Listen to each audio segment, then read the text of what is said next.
Cette formation est conçue par la Banque mondiale et qui nous a approchés, échangé avec nous pour voir si on peut le faire ensemble pour l'ensemble des pays francophones d'Afrique de l'Ouest et du Centre où la Banque mondiale intervient avec des projets qu'elle finance. Et donc, notre préoccupation à nous était également qu'on puisse impliquer les différentes structures, les organes en charge de la régulation et du contrôle dans le domaine de la commande publique. Et donc, nous avons pensé qu'il était important effectivement d'accueillir cette formation au Sénégal, d'autant plus que le Sénégal a déjà posé un pas décisif dans le basculement vers la commande publique durable.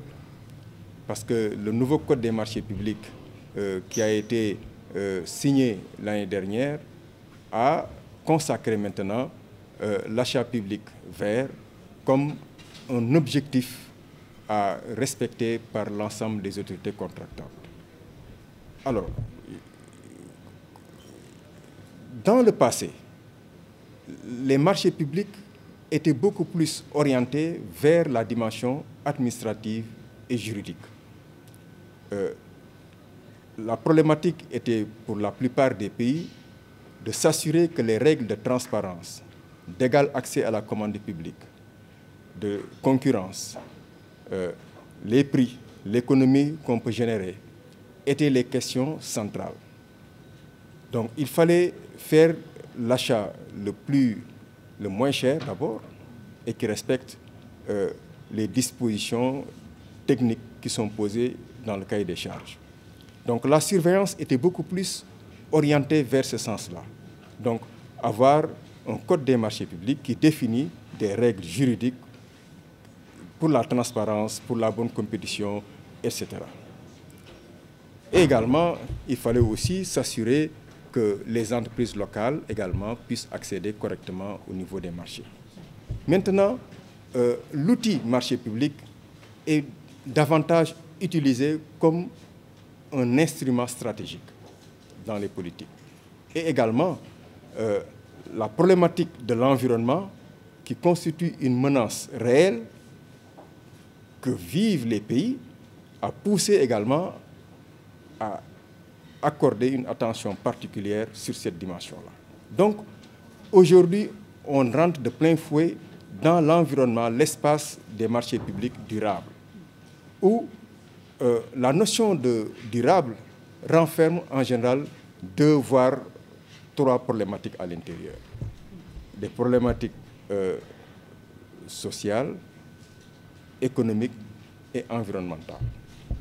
Les marchés publics aujourd'hui permettent, avec la notion de durable, de veiller un peu à intégrer les groupes vulnérables, en général pour la création d'emplois, pour l'accès également au niveau des marchés.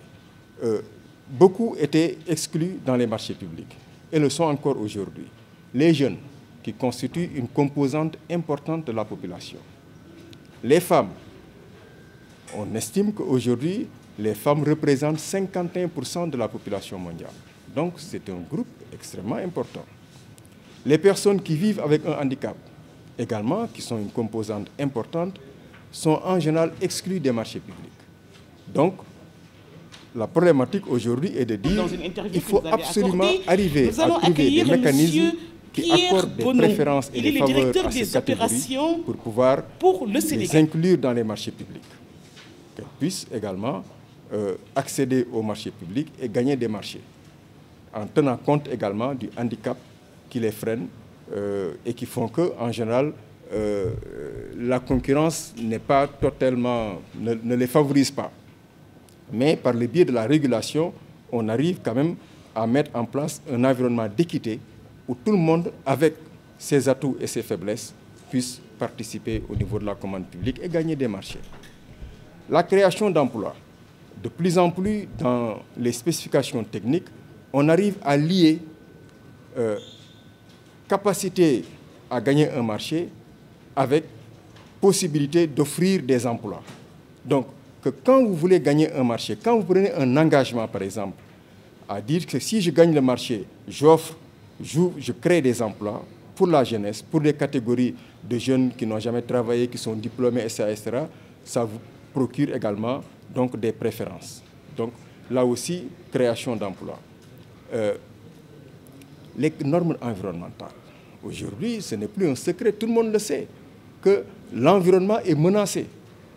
Quand on parle de réchauffement climatique, quand on voit tout ce qu'il y a comme inondation, quand on voit les hurricanes de façon générale au niveau dans certaines régions du monde, quand on voit tout ce qui se passe aujourd'hui, on sait que l'environnement c'est une bombe écologique qui est là, et donc il faut veiller à cela.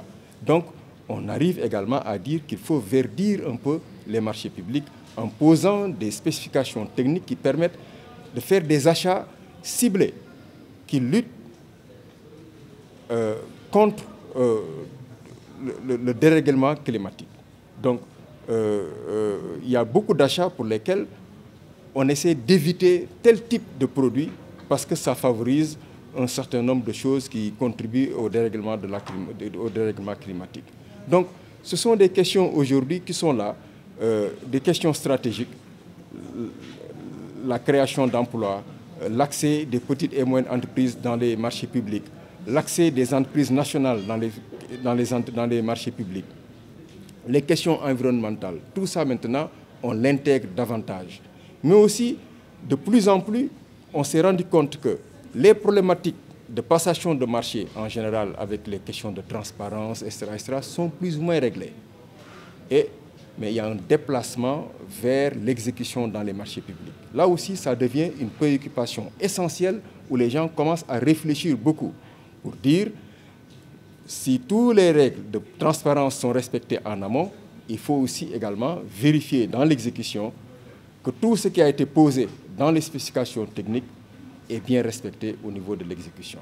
Donc aujourd'hui, il y a une réflexion globale au niveau des marchés publics pour que l'on passe de cette dimension administrative et juridique des marchés publics vers une dimension stratégique où l'État en sert comme un levier pour le développement économique et social des pays. Dans cette session, il y a donc plusieurs spécialistes qui viennent des pays d'Afrique de l'Ouest et du Centre, qui viennent donc des projets financés par la Banque mondiale, qui viennent également des organes de régulation et des organes de contrôle des marchés publics. Ils sont nombreux, plusieurs pays, une vingtaine, voire une trentaine de pays sont là, et chaque pays a envoyé 1 à 2 personnes, maximum 3 personnes, puisqu'il y a quand même des problèmes de place. Mais le processus va continuer. Tout à l'heure, on a échangé avec les responsables de la Banque mondiale et on a dit que la prochaine session devra porter un peu sur le suivi de l'exécution dans les marchés publics. Comme je vous ai dit, il y a aujourd'hui les problématiques, les risques qui étaient perçus en amont, au niveau de la phase de passation, de plus en plus glissent vers la phase d'exécution. Et donc, il faut être très attentif sur ces problématiques-là. Permettez-moi de saluer le directeur général de l'ARCOP et les autorités sénégalaises pour permettre la tenue de cet atelier important qui permet aux différents pays francophones de l'Afrique de l'Ouest de pouvoir échanger et de pouvoir se former autour de cette thématique importante qui sont les achats publics durables. Sur le sujet que vous évoquez, je dirais la commande publique d'une manière générale représente environ 80 milliards de dollars en Afrique de l'Ouest, à peu près 12% du PIB des pays concernés, et est un outil puissant au service du développement économique et social des pays. Donc c'est dans cette optique, et dans cette optique de renforcement, je dirais, des systèmes d'achat et de commande publique vers ces nouvelles dimensions que décrivait le directeur général dans son intervention sur la durabilité. Je dirais que nos efforts se portent pour soutenir les pays qui le souhaitent afin de pouvoir maximiser et amplifier, je dirais, les bénéfices de cette commande au service des communautés et des populations. Comme le soulignait le directeur général de l'ARCOP et comme pourrait sans doute le témoigner un grand nombre des participants à cet atelier, je dirais le soutien de la Banque mondiale au sujet de la commande publique et aux différentes institutions qui l'apportent au sein des pays de l'Afrique de l'Ouest est un soutien de long terme. Donc cette formation intervient dans le cadre, je dirais, plus général d'un appui technique qui est mené depuis de nombreuses années.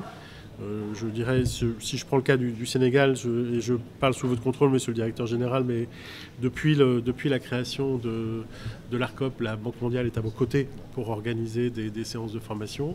Je crois même qu'on a aussi travaillé, je dirais, ensemble sur la création de certaines de nos institutions dans certains des pays d'Afrique, avec, encore une fois, je dirais, les objectifs que décrivait le directeur général en termes de transparence, en termes d'efficacité, mais surtout, et j'insiste sur ce point, qui est vraiment un point extrêmement important pour la Banque mondiale dans sa mission, qui est de réduire et d'éradiquer l'extrême pauvreté, qui est de promouvoir une prospérité partagée sur une planète durable, qui est vraiment d'amplifier et de maximiser les impacts de la commande publique pour le service des communautés et des populations. Merci beaucoup. Je stresse sur l'importance du sujet, le sujet des achats publics en général. Monsieur, vous avez dit qu'en Afrique de l'Ouest, ça représente 80 milliards de dollars. Les estimations mondiales montrent que ça représente sur le plan global plus que 13 000 milliards de dollars, donc ce qui représente à peu près 15% du PIB mondial, d'où l'importance de l'enjeu. L'APD, ce programme de formation en particulier que moi-même et ma collègue Lorna Milne de Merrill Solutions, on est en train de mettre en œuvre sur ces 5 jours de programme de formation est structuré autour du cycle des achats, en commençant par la définition des besoins jusqu'à l'élaboration des dossiers d'appel d'offres, le développement des spécifications, l'inclusion des critères de durabilité dans les spécifications, mais aussi allant jusqu'à, monsieur le directeur, jusqu'à la gestion des contrats et le fait de s'assurer et de mesurer l'impact que ça a donc sur l'exécution des projets.